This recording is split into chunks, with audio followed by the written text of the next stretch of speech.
Okay, we are good. Yes. Cool. Okay, I'm just gonna give it one moment. I'm gonna pull up Facebook just to be sure, and also let people find it, make their way to watch our beautiful faces all dressed up.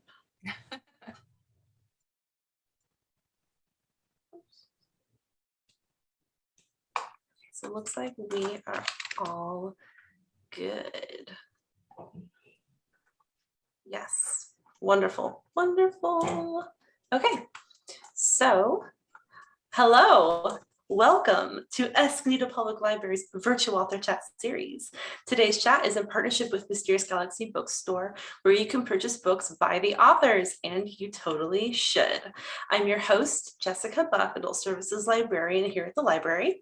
Today I am joined by authors Lana Harper and Juliette Cross. Welcome. Thank you for having us. Yes. Yeah, thank you so much. Thank you for dressing up and getting in the mood. I'm so excited. For everyone tuning in, we're going to be talking about all things witchy and the author's most recent witchy books. Witches Get Stitches, Stay a Spell #3 by Juliette, and Payback's a Witch, The Witches of Thistle Grove #1 by Lana. If you have any questions during the chat, please feel free to add that to the comments, and we will get to those as they come up. So just to start, get people kind of knowing a little bit about who you are.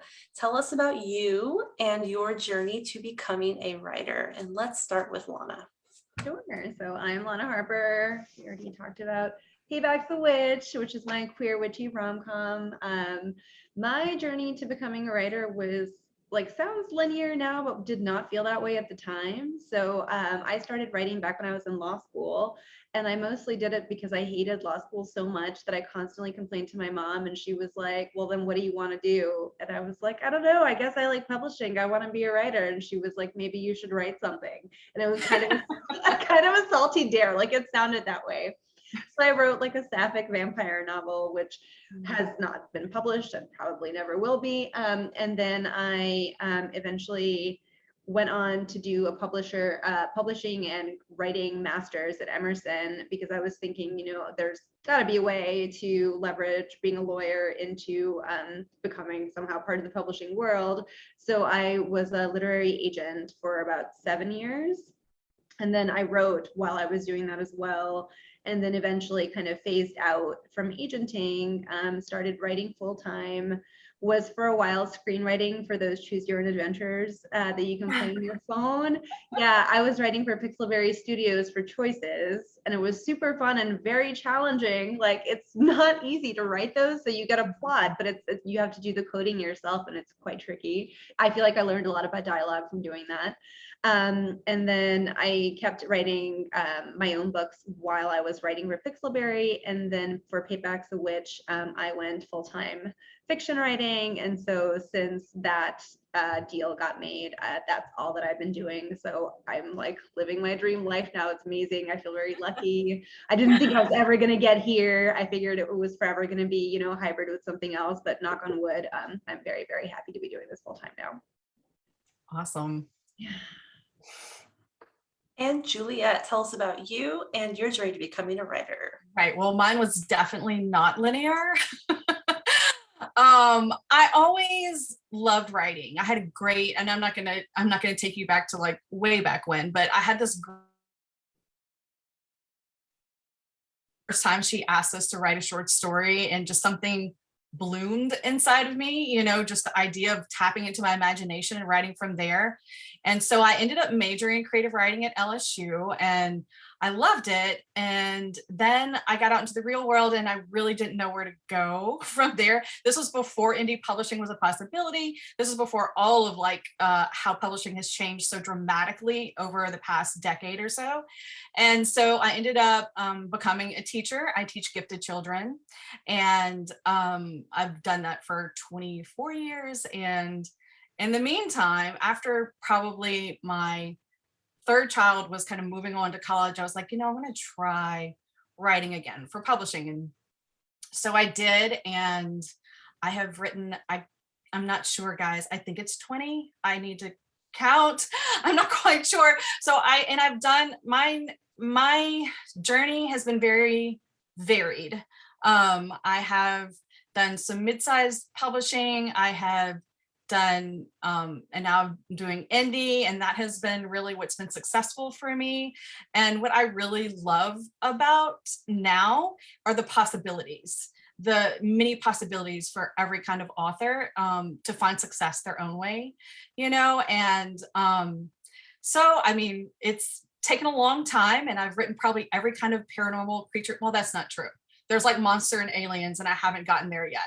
Not sure if I will, because I'm kind of venturing into contemporary too, but that's where I'm at. So now I'm kind of venturing into the lighthearted witchy paranormal, which I'm absolutely in love with.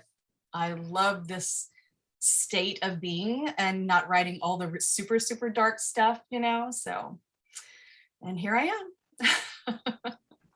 Yes, thank you so much thank you both for joining me and for sharing about your journeys. And I love hearing how everyone just like finds their way and then figures out kind of author they want to be and the kind of books they want to write. And I just love it. So now that you've told us about you and being writers, for those that maybe haven't read books by you, or they've read books and they're interested about the new ones that are coming out, tell us about your most recent book and what inspired it. And I guess maybe let's have, who wants to go first this time? I was like, yeah, Lana, you can go. I'll go. I think I was going to say Juliette, but I can go. So yes, Payback is a queer witchy rom-com. I think of it as Chilling Adventures of Sabrina meets John Tucker Must Die. It's about Emmy Harlow, who is a prodigal witch who has been away from her magical hometown of Thistle Grove for about 9 years, and she only very reluctantly comes home in order to arbitrate a spellcasting tournament. But once she's back, she discovers that the bastard warlock who broke her heart and effectively drove her out of town has since similarly played her best friend Lyndon Thorne, and then also Talia Avramov, who is like the dark, sexy, dark witch and cool girl that Emmy crushed on in high school. So the three witches enter into a vengeance pact to prevent Gareth and his family from winning the Gauntlet of the Grove yet again, as they've done for a very long time. And then sparks fly, and possibly two of the witches fall in love with each other. So this book, more than any of my other books, was almost engineered by me and my agent. I was at the time finishing up my Lady Slayer series with Abrams. I had written Blood Countess and then Poison Priestess, and I was wanting to move over into adult publishing. So I thought the way to do it was to write like a contemporary witchy thriller, and we were editing that. And then my agent happened to have been speaking to editors in New York who were somehow all on the same wavelength, where all of them wanted witchy rom-coms for no reason. Like, where did this come from? Just kind of out of the everywhere. Yeah, where did it? But apparently all of them, this is why they're everywhere, because everyone wanted one and then they got their own. And so she was like, listen, like, you write exclusively about witches. I know you want to do rom-coms. How about we come up with an idea, that will meld these two things for you? So we just batted the notion back and forth. And she was the one who came up with just a one-liner, and it was John Tucker must die, but everyone is witches and two of them fall in love. And I was like, that's genius. Like, and I only vaguely remembered the movie. I barely remembered it. I had to go to the Wikipedia page and be like, what exactly even happened? And then going from there, I came up with the idea of like, okay, I need stakes, like really high stakes. So what are those? That's where the spellcasting tournament came from. The idea of 4 families, an enchanted town with a very long, complicated history. And then from there, kind of Emmy Harlow came to be, because I knew I needed a not very powerful witch, someone who had a reason to leave. So it was a very organic process once I had that kernel of an idea, but it was interesting that it wasn't me who came up with that nugget, it was her. And that I was like, okay, I know the world that this belongs in. So that was a lot of fun. That's awesome. So my most recent one, Witches Get Stitches, is book It is book 3 in the Stay a Spell series, and the Stay a Spell series is set in New Orleans, but it's a little bit different than I think a lot of the New Orleans based books, where you see a lot of the French Quarter and really a lot of the sort of touristy areas, you know, which are beautiful and wonderful.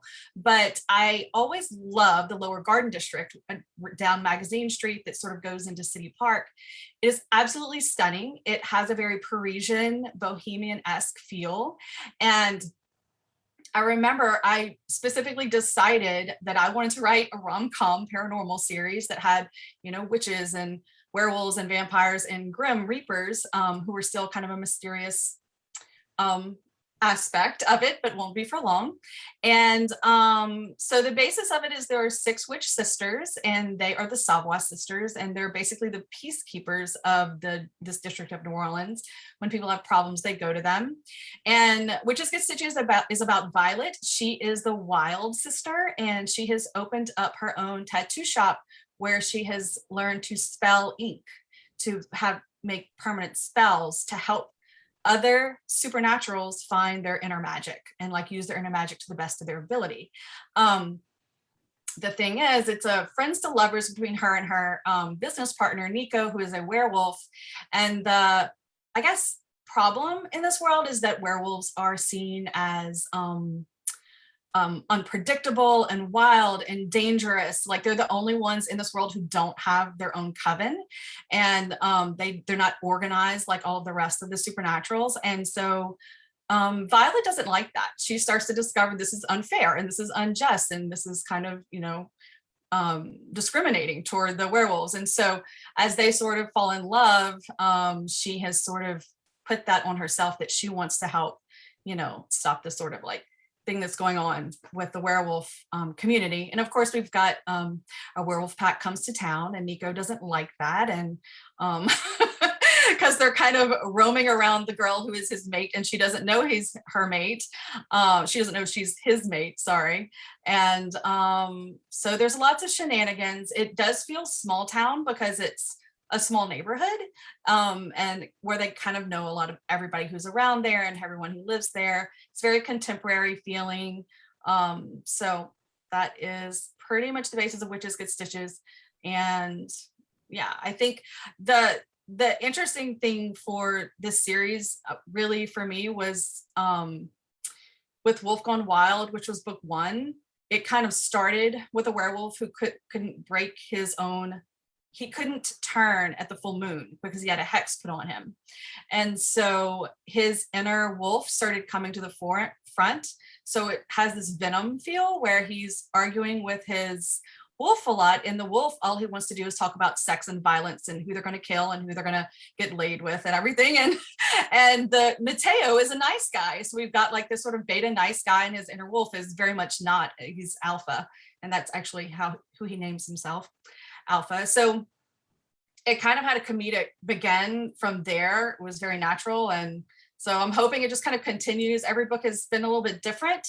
And I enjoy writing these books. And I'm sure Lana can express that same kind of feeling. When you have that feeling of just joy when you sit down to the computer, because you're spending hours and hours and hours laboring over this piece of work.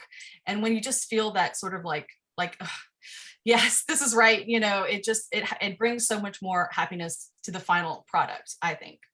That's exactly how I feel about it. I've never had that feeling writing any of my previous books. I always talk about this one as my happy place witch book. Right. I've written a lot of really dark kind of supernatural and contemporary fantasy books, and they mostly rely on what I call the TED Talk magic systems, where it's like, okay, I have to explain exactly how this like the rules of the magic. It's like thaumaturgically complex, and this book was not like that. It was just joyful. And I do think you're totally right. When someone reads it, they feel that sense of lightness that you brought to writing and how much fun you had with it. It like doesn't have baggage. Like right. It's a fun relationship book. So I felt the exact same way writing this one, and actually in some ways even more so with the sequel, because with this one I felt a little bit like I was holding back because I had a lot of YA kind of social mores to shed. I was like, can I like talk about lady parts or man part, like what can I say and what can't I say? So I kept asking my editor, like, am I allowed to say that? And she was like, yes, we're all adults here, it's fine. Like you can do all that stuff. So I was just like pussyfooting around a lot of things that I wasn't sure about. And then for the second one, I was like, balls to the wall, like we're gonna do whatever we want with this one. Right. So much fun. Like there's gonna be more magic, more steaminess, more everything. So I definitely can get on board with once you're in further in that kind of series, you're comfortable. It is really truly one of the funnest things that I've done so far. Awesome. Yes, I love to hear that. Well, you naturally answered our next question about what do you love about writing these kinds of stories, so we can just go right by that and talk about favorite romance tropes. Okay. You want me to go first? Yeah, you want to go first? Well, this is very hard to hammer down, but it used to be enemies to lovers, but I find lately I love friends to lovers. I just love that secret pining of one of the characters for the other one, and how their friendship slowly merges into, oh wait, you can like want to have sex with your best friend and that's okay, you know. Like that can happen, you know, it does happen. And I don't know, I've always loved that trope. That's been my favorite recently. I like that one a lot, especially I enjoyed it in Emily Henry's new book. Up until then, I don't think I'd ever thought about it as much, and then I was like, oh yeah, this is a really fun one. But my absolute favorite always is enemies to lovers. I just love it. The tension is so clear in that one, and it's just like, you know, lust being on the flip side of the coin from hate, and it's just the funnest to kind of tease it out and see that arc happen. But I also like reluctant partners. And I feel like sometimes those two things will go together as well. Yeah. That's how my From Bad to Cursed is both enemies to lovers and reluctant partners. And I enjoy both those tropes immensely. I 100% agree with you. I also, okay, one more, forced proximity. Especially enemies to lovers, forced proximity is probably one of the best like dual tropes ever. You know, they're forced to be around of each other. Great banter. Perfect, like the best banter. Yeah. It's so hard because they're all amazing, and then you can combine them. Yeah, I love. The sexual bingo. Yeah. I always had trouble with friends to lovers because I just love the bad boy. So it's like enemies to lovers is always just going to be like at the top. Oh, I used to be that way too. I do flip flop, because when I find a good enemies to lovers, I'm immediately like, this is why I love this one so much, you know, immediately. So I kind of like, I go back and forth, I ping pong a little bit, but yeah. And like any fake relationship, I'm just like, yes, sign me up. I'm on that train. I was on a different panel talking about this because everybody was like, of all the tropes, that one is the least likely to happen in real life. Like, do you know anyone who's fake dating? And then one of the authors was like, yes, I do. Apparently people come to her with stories like, I know someone who actually did this. And she's like, what? That is crazy. I can see you like bringing a fake boyfriend to a wedding or something, but like the full like, you know, fake relationship is unless you're like in Hollywood and you have to do it for promo purposes or whatever, but besides that, it just is, it's really one of the more fantastical, I think, like absolutely. I keep trying. I need to find one. I want to do the there's only one bed. I have to find a book to put that one in for sure, because everybody loves that one. That one's such a hard one for me to get on board with, because I'm like, there's never only one bed. I know. Floor if you're so mad. There's a floor. There's a floor. So I just don't buy that get one. Down there. No. Exactly. Or whoever. I love it. Okay, so I'm just gonna check Facebook really quick because I just haven't even been looking at it. Sorry, everyone, all the viewers that you're watching right now. I swear, if you do have a question for the authors, put it in the comments, and now I'm looking, so I will see it. Don't be shy. Any questions, just let us know and we'll ask them. Next question is about research.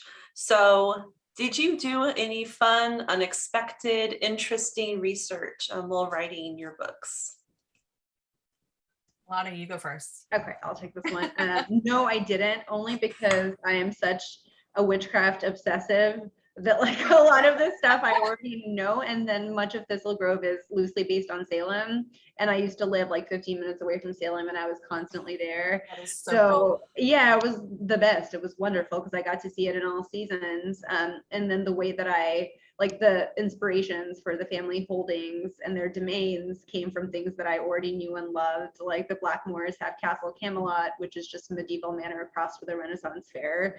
And then the Abramovs have the Arcane Emporium, which is like a witchy Walmart. It's like an occult mega store, and you have a ton of those in Salem. And then they also have a haunted house next door, a huge one. And I based that off of Sleep No More in New York.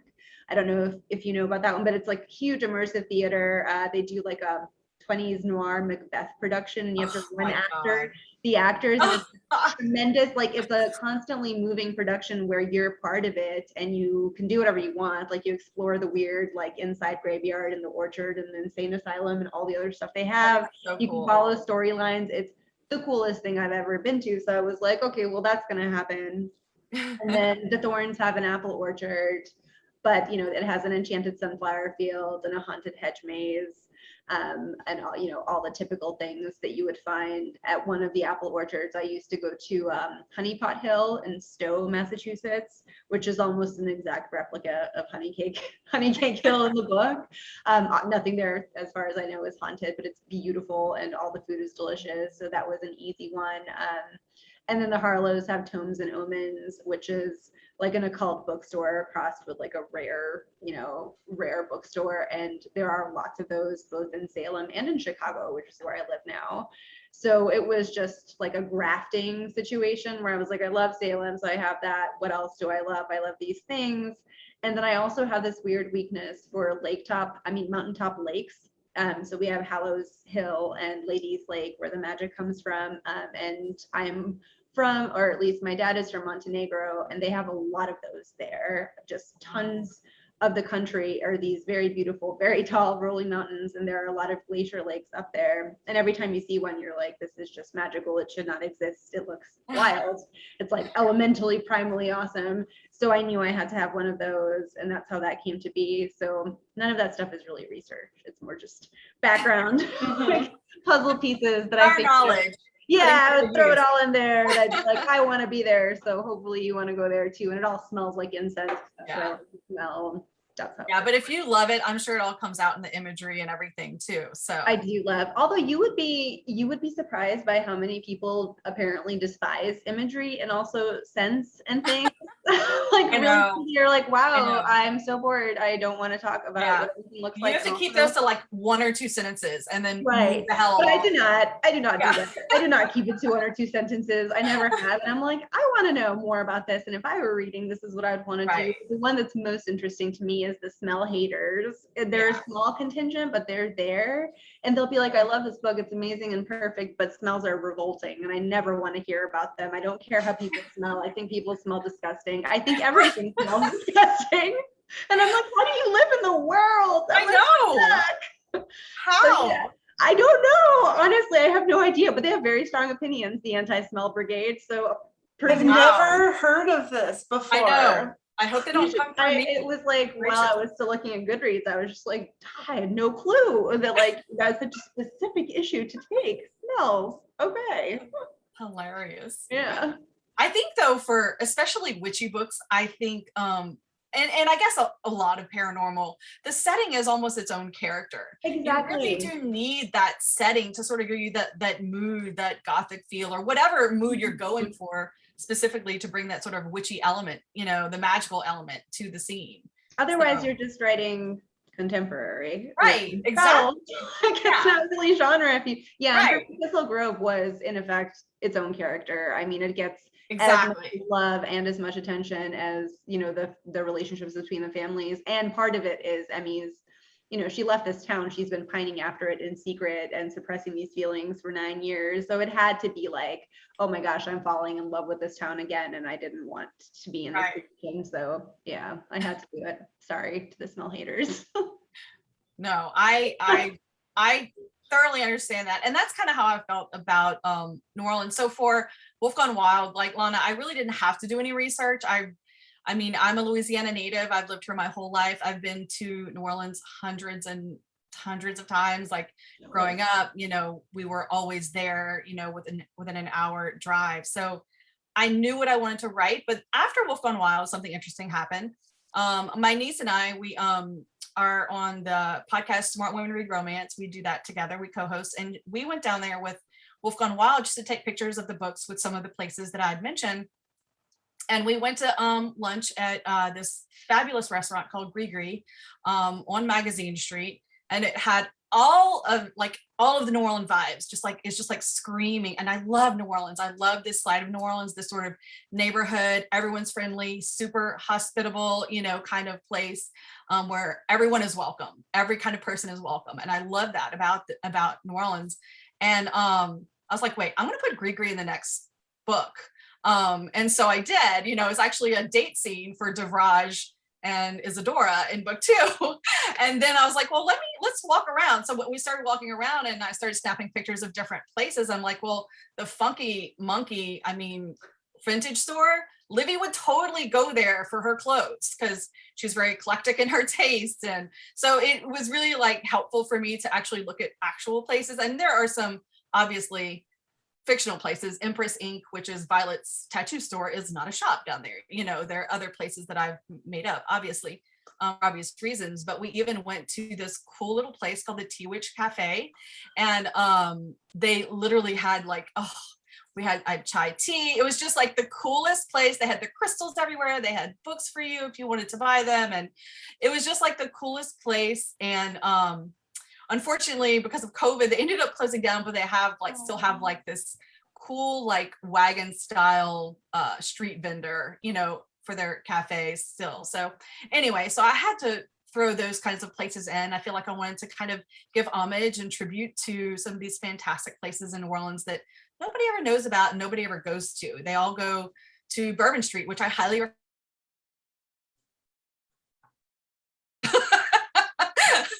I mean, you know, like if you want to see like New Orleans, go to the graveyards, go to like, you know, go to the theater, there's so many other places that to see, I think in New Orleans that are not showcased. And so that's been sort of one of my, I guess, goals for this series too, is to touch on some of the cool places, or even like the Voodoo Festival that's in the book 1, and, you know, all these different cool things that go on there that not a lot of people know about, you know, so. I am going to read all of your books. I love New Orleans, and I've only been for bachelorette parties, which is the worst reason. Oh no. It's just, no. you miss like all the cool stuff, and you're just like, oh, I'm just shepherding very drunk people around. Yes. Seeing things over and over again. Like we're not getting to see any of their, Yeah. I did visit the graveyards, and that's like the coolest thing that I got to do, because it was like everything else was extremely tourist trappy.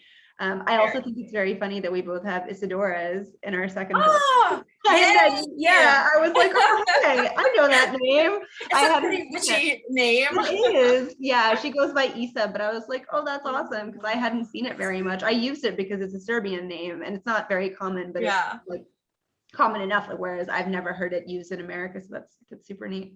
Yeah, that's awesome. Great minds, right? Yeah, exactly. We know what this means. Witchy minds. Anyway.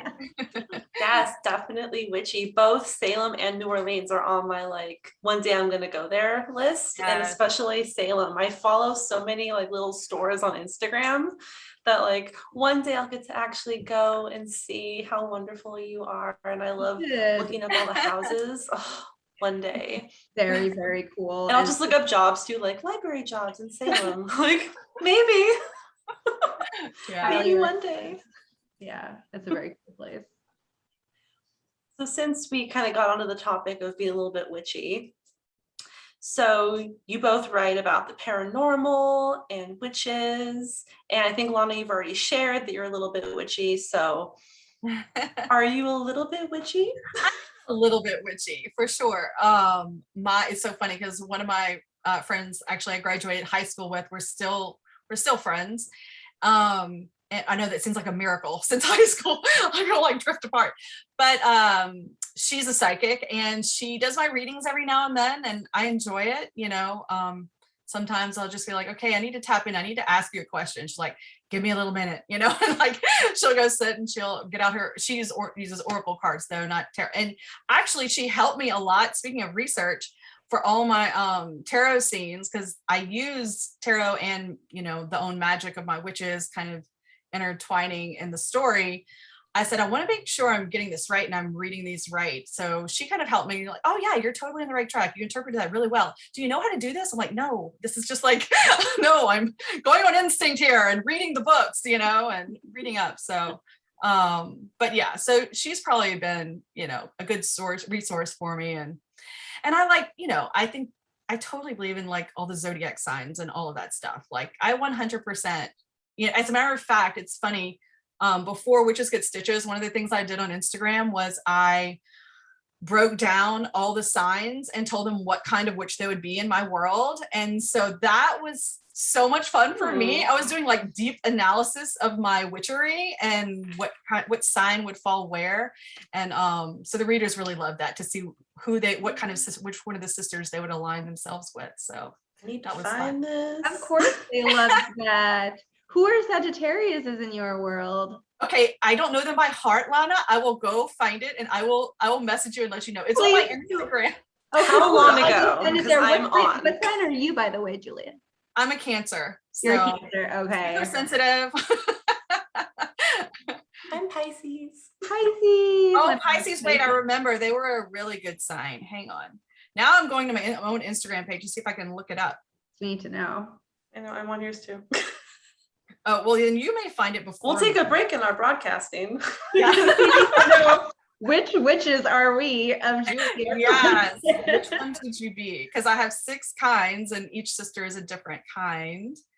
And of course, my Instagram page is like not scrolling properly. Did you find it? Not yet. Are they individual for each one, or is it like It's like 3 compilation? or 4 together. Yeah. We're gonna find this. And they look like they have Witches Get Stitches and little backdrops on them. And for some reason, my Instagram is like not.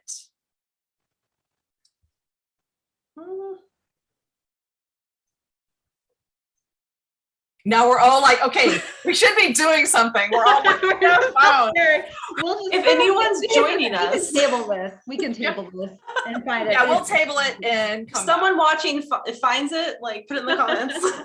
Yeah, because we need to know. yes. Did I already? Yeah, we probably already discussed this. No, I definitely, I just identify as a witch or a witchcraft practicing person. I used to be in a coven, a Gardnerian coven, and I'm not anymore.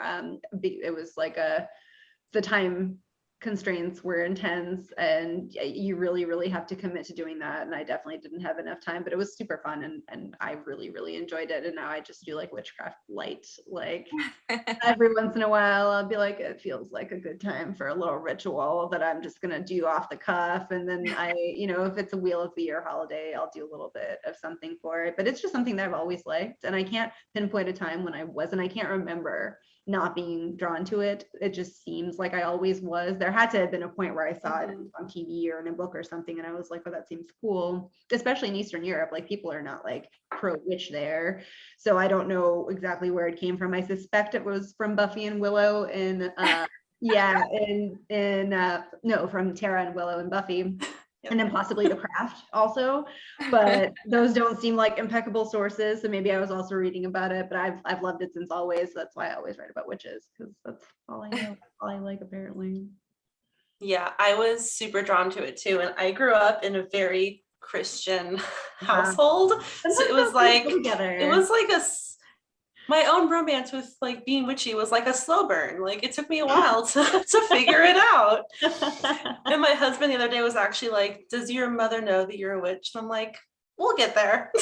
We'll get there one day. She doesn't watch these, so Fullness we're of totally cool. time.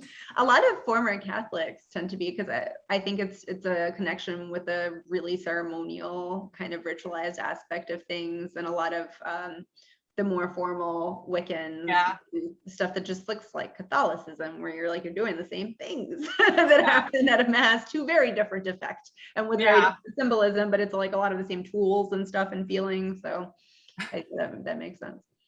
Ooh, okay. Someone figured some things out. Okay. Stacy has figured out Pisces are, I hope I say this right, auras. Yes, I just was looking it up. Oh, I'm glad Stacy's watching. Cancers are also auras. Yeah. Stacy, you are the VIP right now. Yeah. Stacy. So Pisces, so auras are, so I'm going to describe, because I haven't actually, I just found it. Auras are basically empaths, but they can actually cast joy spells to bring people like who are having anxiety, who are having like other things that kind of like can heal them a little bit, their emotions emotionally. And they can do other things, but I haven't really got to Clara's book yet. So I said that they know when someone needed a joy spell that Clara tends to hand out like candy. However, Pisces are also highly intuitive and dwell internally a lot. So they'd also be great divine seers, which is what Violet is. And they tap into that magical intuition to give guidance to others, reading tarot cards with stunning accuracy and hand it out with a heavy dose of compassion. That is spot on. Lana, you're Sagittarius. Are we very aggressive? What are we doing? Dancing naked on tabletops and making friends that way? You're like in the, are you in the one I don't have? I'm going to die if I don't have it. That would be a shame. I'll find it. Yeah, because I'm looking on my Facebook page and there was one day I did not post, and I think that's we're the stealth witches. I'm just gonna have to copy paste and send it to you. Unless Stacy finds it. Stacy, please find Sagittarius for us. It's really funny. Yeah, because for some reason Instagram keeps freezing up on me. I don't know. It does it to me sometimes. I'll find it. It's cool. Yes. But Sagittarius, yes, I do remember them being the more aggressive one. So yeah, just very loud witches. Yeah, so you probably, I'm thinking Sagittarius is probably an influencer, which is what Livy is. And they're also called warpers because they have the ability to persuade, to like plant thoughts and make them think that's their thoughts and to do what they want them to do. It's a little nefarious. Interesting. Yes, well, Livy is a little nefarious, and that's the next book I'm writing, so it'll be fun. I like it. I've never thought of myself as nefarious, but now I feel like you've given me permission. Yes. Well, they use it for good or are supposed to, but as the case may be. Yes, it depends. I love this. Okay, just because Lana, you mentioned Buffy, I really want to ask favorite witch in literature or pop culture, or like favorites if you can't choose. Oh yeah, I have because I'm a huge Marvel fan, so Scarlet Witch is top for me. Yeah, you'll know if you read Wolf Gone Wild, then you'll know how nerdy I truly am because Evie is basically me. Who's a huge like comic book, Marvel, Star Wars nerd, and so I love Scarlet Witch because she's so powerful. She's just super powerful and nobody really realizes how powerful she is. And I also love the romance between her and Vision, sort of AI creature. I don't know. It's very cool. And then Hermione, just because she's so smart. Hermione Granger. I love the smart witches, the smart people. So I think they're always underrated in television and everything else. They're sort of like, oh yeah, that's the smart person. But hello, smart people rule the world. Come on now, So those are my two faves. I think both of my current faves are in Naomi Novik's books, and one of them is in the Scholomance series. I don't know if either of you have read those. They're phenomenal. It's about this like very sinister and dangerous school for budding wizards, because it's like the most dangerous time in a wizard's life is while they're still developing, and all of the Maleficaria, which are all of the malign creatures of magic, are wanting to eat them.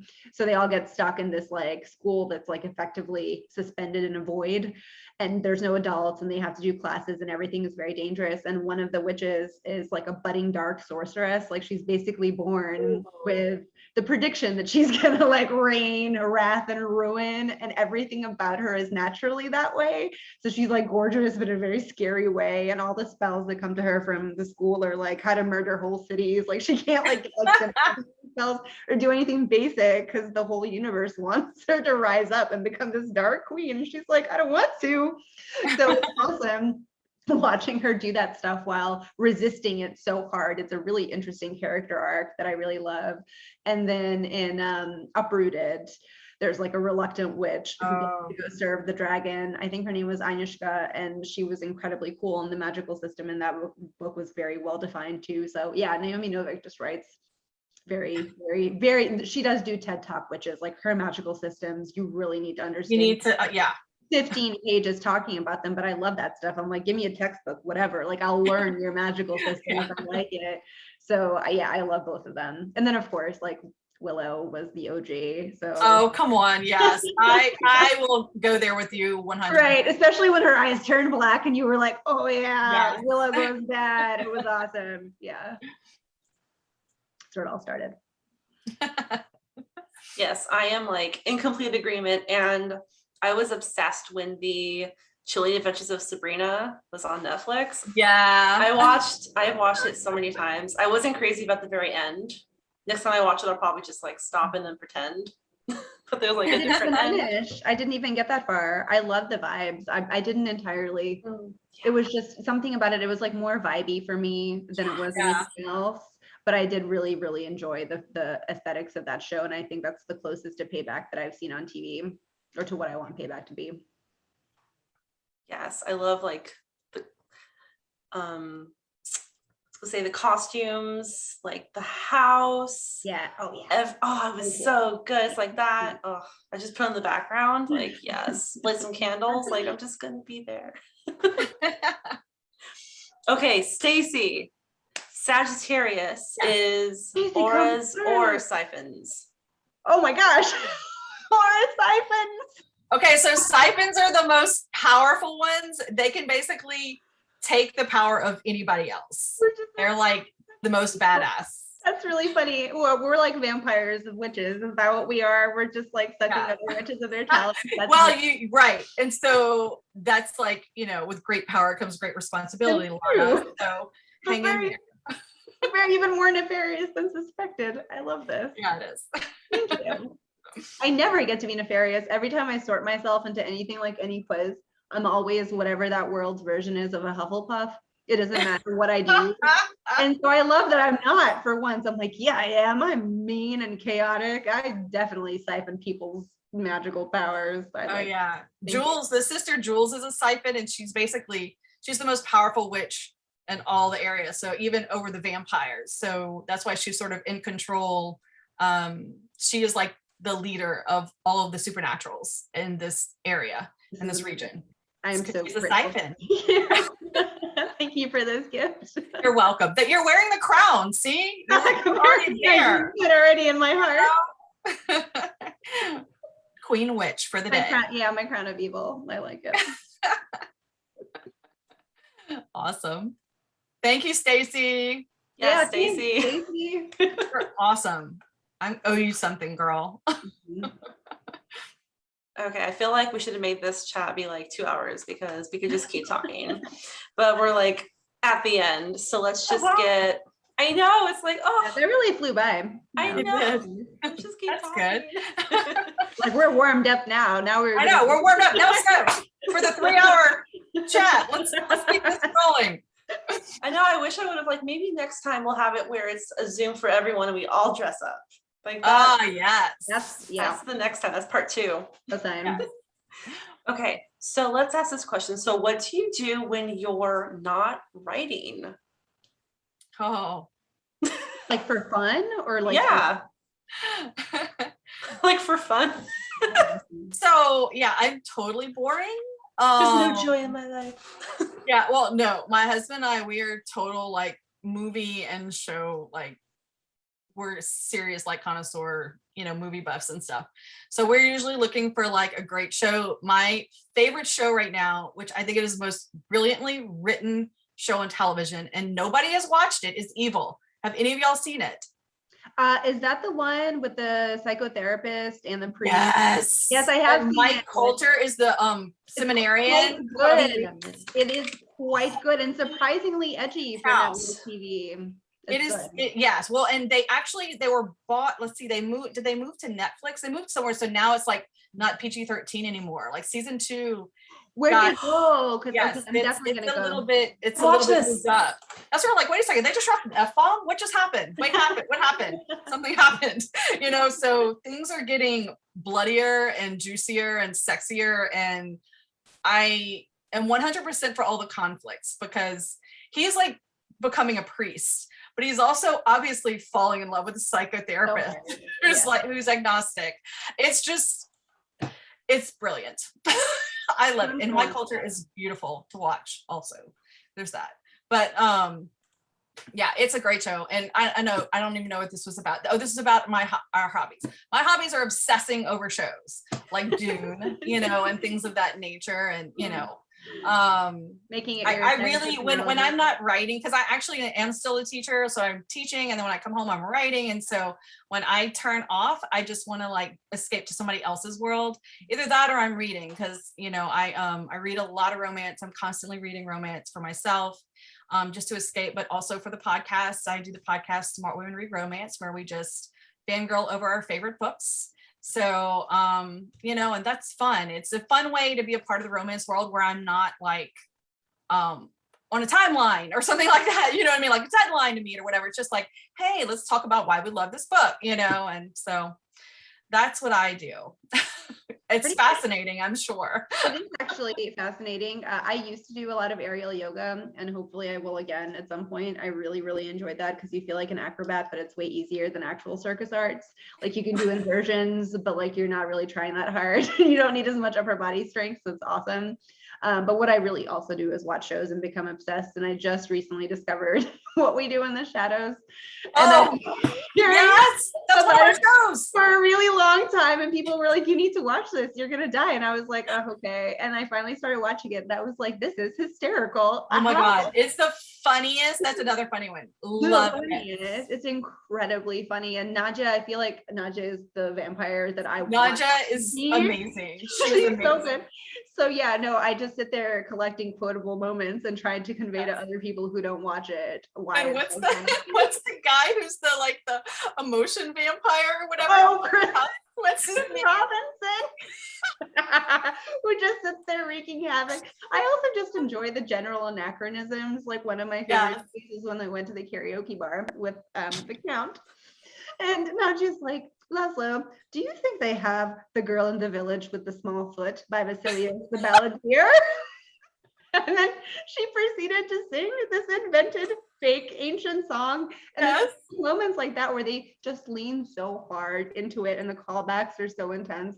Yeah, so apparently my personality is also just like becoming obsessed with shows. Yeah.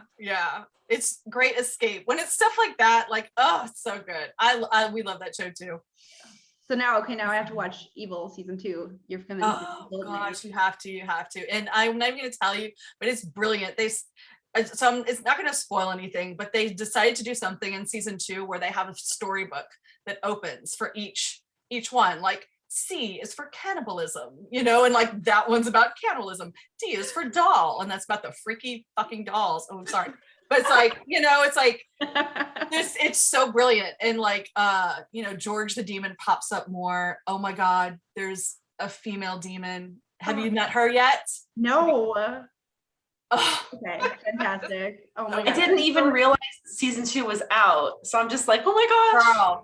Girl, like I just, it ended on such a cliffhanger. I literally screamed and my husband's like, it did not just end. I'm like, it did. It just ended just like that. Like that's where it ended. So anyway, it's beautiful. I loved it. This second season to me was better than the first. It's just the writing, I don't know where they found these people, but they're awesome and they need to not fire them and keep them. I think they just probably have more leeway because they jumped to whatever standard it is. And then they were suddenly given, all of that room to do stuff. That's awesome. So yeah, there's some crazy stuff happening. It's good. That's all I can Can't say. wait now. Yeah. Can't wait. Okay. Oh, I just want to keep talking, but so we're gonna do our. It's so hard. We're gonna do our last question and then our closing question. So this is the question that we ask at the end of all of our chats because we love it. What is your favorite library memory? Oh, go ahead, Lana. My favorite library memory is hanging out with the librarian and thinking they were my best friend because I had no other friends in middle school in my American International School, and I genuinely thought that we were buddies, and she was so nice to me and like totally just let me read grown-up books. Like at some point she was just like, this is not gonna cut it for you. So like we're gonna move over to these other books. I spent every single recess and lunch period in the library for like a solid 3 years of my life. So I don't know, that's a very long memory, but that's my memory. No. I love librarians for like Yours is very sweet. Mine is very strange. So mine is in 6th grade, and a bunch of the girls in middle school, as they do, were talking about this one book, and I was like, well, I've got to go find this book. And of course it was Judy Blume, Are You There, God? It's Me, Margaret. And I remember standing in the aisle in my 6th grade library reading it and terrified somebody was going to catch me, you know, like this was like dirty or whatever. But at the time it was just like, oh my gosh, so this is like normal, and this is, you know, what we go through. And you know, it was just so fascinating to me that a book could have meaning. And I know that sounds so crazy, but it was like the first time I read something where I was like, this is actually meaningful to my 6th grade world, because I had not yet had my period. And I was like wanting to read about what was that terrifying moment going to be like, you know, for a little 12, 13-year-old girl. And I can just remember it so vividly because it was something I never expected to be in a book. I just didn't know books could be so meaningful. Do you know what I mean? Mm-hmm. And relevant. And so how little did I know, you know, then and now I know a lot. That's the book that made like an entire generation of girls crave their periods. Yes. Like, when will it come? When will it come? Special. And then we were like, wait a minute, I thought we were supposed to use like little tampon suspenders. Why? Yeah, wait, what's happening? There's no apparatus involved anymore. What are you telling me? We missed the complex apparatus phase of period. Yeah, I remember loving it for the same reasons. It's such a good, Okay, so I just checked Facebook again to make sure there weren't any last minute questions. I'm just going to really quickly thank Stacy, who's watching and commented. Roberta, thank you for watching and saying hello. And everyone who's watching that I can't see, but I can see like that you're watching. I just don't know like who you are. Thank you. Everyone watching this later, also thank you. So we're going to get to our closing question, and that is just, what is next for you? What's the next book? What's the next event? What's the next fun thing? Do you want to go, Juliette? So the next book I'm going to be writing is Always Practice Safe Hex, which is book 4 in the Stay a Spell series. And I'm super excited. We're actually working on the cover right now, and I love my cover artist. Jennifer Zemanek is brilliant, a genius. And this one's going to have, y'all, it's just, it's going to have little skulls for my Grim Reaper, and I'm so excited. So I finally get to talk about what my Grim Reapers are and what they do and all the things, the powers that they have, which has been secretive up until now. So I'm super excited. And I'm sure Lana can attest to when you have like your imagination can finally like overflow onto the page. It's just like, I love this feeling of finally getting to tell something new and exciting about a new supernatural. So I'm excited about that. And I actually have contemporaries coming out next year as well, which is really, really bizarre. I have never written contemporary, but I just kind of got a craving when I started writing Stay a Spell. I kind of wanted to venture into that world. I love this light contemporary. So that's kind of what I'm sticking to at the moment. And so I have that coming out in March, Parks and Provocation with Smarty Pants Romance, and then my own in April. And then June will be Always Practice Safe Hex. So best title ever. Wow, that is a lot of stuff. Yeah. very busy. I have a little bit more breathing room, but not by a ton. I have From Bad to Cursed, which is the next book in the Witches of Thistle Grove series, and that comes out in May. So that's very exciting. I also really love the cover. It's got a snake and flowers, and it's all my favorite things. And it's about Issa Abramov and Rowan Thorne. They are arch enemies. She's kind of like an evil sorceress. She summons demons for fun, but is also very I love it. And then Rowan is a healer and a green magician, very lawful good. So they loathe each other. They have like workplace drama from 7 years ago. And then they have to solve the mystery of a curse, like a necromantic curse that's leveled against the Thorne family. So the Abramovs come under suspicion immediately. So they become reluctant partners to try to unravel what is actually happening. And then, of course, sparks fly, makeouts happen, and such. So that's very exciting because I'd never written an enemies to lovers before, and I had the most fun with it. Plus, I also like this idea of having a very chaotic, neutral, morally gray main character who is also a woman. Yeah. I think we get a lot more men with that in romance. Right. She's my favorite so far. And then I'm right now writing the third one in the Thistle Grove series, as yet untitled, but that one will be from a Blackmore perspective, and will feature a romance. Actually, I don't know if I'm allowed to say anything about that one yet, but it definitely is from a Blackmore perspective. It's the third contracted book, so I don't know what will happen to Thistle Grove after those 3 books, but there will definitely be 2 more. Awesome. I'm so excited. But Chris sounds like an opposites attract too, isn't it? Oh, the third one? The second one is the It second does. one? Yeah, it is opposites attract as well. So it's like enemies to lovers and opposites attract I like in time, which is that's the something trope I that should have mentioned. Yeah. That one's fun too. And those 2 go hand in hand a lot too, I feel. So that's fun. Oh, I can't wait. I'm so excited. Thank you Don't hurry up, but also like yeah. Don't rush it, but like, get moving. Don't sleep. We got it. Marching orders. Yep.